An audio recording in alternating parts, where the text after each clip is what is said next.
Hafaday, I'm Amanda Shelton. This year, Guampedia published their book, Famalawan Guahan, Women in Guam History, a biography of 28 women who have left their mark on our island's history. Guam has a rich legacy of strong women leaders who have advanced business, academia, politics, and healthcare on our island. The women of the 35th Guam Legislature, the first female majority legislature in the entire country, are proud to present to you readings from this book so we may celebrate and honor the contributions women have made to our island. Siduas Masi, and we hope you enjoy.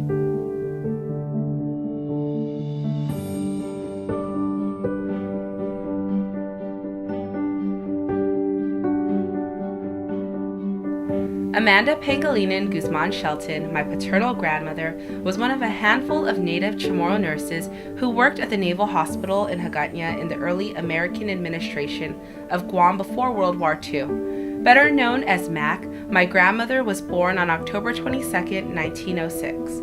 As a young woman, she made a commitment to help the sick, children, and the elderly. Her goal in life was to become a nurse, and as a young child, my grandmother wanted to wear a white nurse's cap and take care of an aunt who was very ill. Her aunt was hospitalized in the Naval Hospital, and my grandmother was very impressed by the gentle care and compassion of the hospital nurses during the early 1920s. In 1922, at the age of 16, she joined the Naval Hospital Nurse Training Program.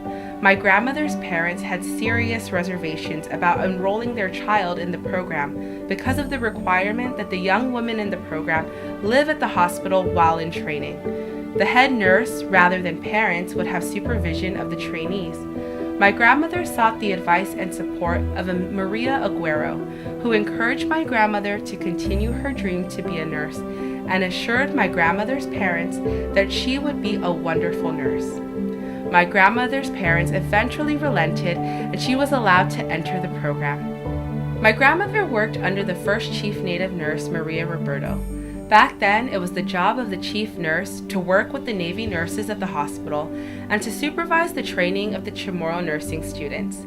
The chief native nurse was a principal, a teacher, a supervisor, and a house mother. Her presence reassured my grandmother's parents that the trainees and their daughter would be looked after while away from home. The chief native nurse also helped reassure that the students' reputations would be protected in their interactions with Navy doctors and other male employees. My grandmother's primary instruction as a nursing student was attending classes, making patients' beds, bathing and feeding patients, and distributing medicine. Other duties included cleaning, mopping, and changing bedpans.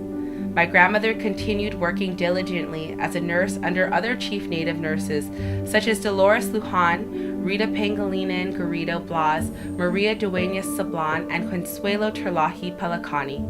My grandmother herself became the chief native nurse in 1934 through the Japanese occupation during World War II, and then again after the war up until 1948. By then, the Naval Hospital had been destroyed. As chief native nurse, my grandmother is remembered as a strict woman with the kuata, or belt, for use when nurses got out of line. In her capacity, though, she also encouraged other young women to take up nursing as a professional career. During World War II, the Japanese had put my grandmother in charge of a whole store of medical provisions and supplies so she could take care of the wounded and the sick if needed. According to historian Antonio Palomo, the local nurses were real heroines of the war. When the Japanese occupation began, the nurses were ordered to continue working at the hospital in Hagåtña. A rule was put in place that Japanese personnel receive medical care first before any local people. Because of this rule, sometimes the nurses would take medicine from the hospital to care for the locals in need of help. As Guam historian Ann Hattori has asserted, considerable evidence exists of native nurses administering medical care throughout the Japanese occupation. Indeed, the Chamorro nurses that were left behind to work with the Japanese showed that they had and were respected for their caregiving skills and knowledge. Around June 1945, the U.S. Naval Hospital School for Native Nurses was reestablished. The following year, it was renamed the U.S. Naval Hospital School of Nursing, and later the Guam Memorial Hospital School of Nursing. The last class graduated in 1950, when the school closed after the signing of the Organic Act of 1950. Eventually, my grandmother took leave and traveled to the U.S. continent, where she met and soon married my grandfather, Austin James Shelton, on November 18, 1947. They had one child, my dad, Austin James Shelton II, nicknamed Sonny, who eventually was elected senator in the 19th Guam legislature. They operated a family business together called Shelton Music Company, which provided musical supplies and instruments for the island community for many years. My grandmother, Amanda Guzman Shelton, as one of the Chamorro chief native nurses, helped pioneer the nursing profession among Chamorro women. Her compassion and desire to help the sick and the suffering became an example for other Chamorro women to become nurses.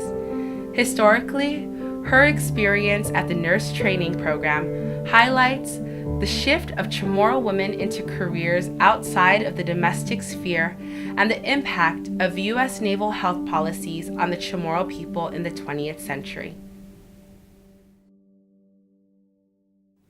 Guampedia's book, Familao and Guahan, Women in Guam History, and all the posters you've seen in this program are available for purchase online at guampediashop.com. By sharing the story of their lives, we are writing the story of women back into Guam history. In this way, we honor and celebrate the generations of women who have helped shape our island and shape our dreams. Siduos Masi for watching.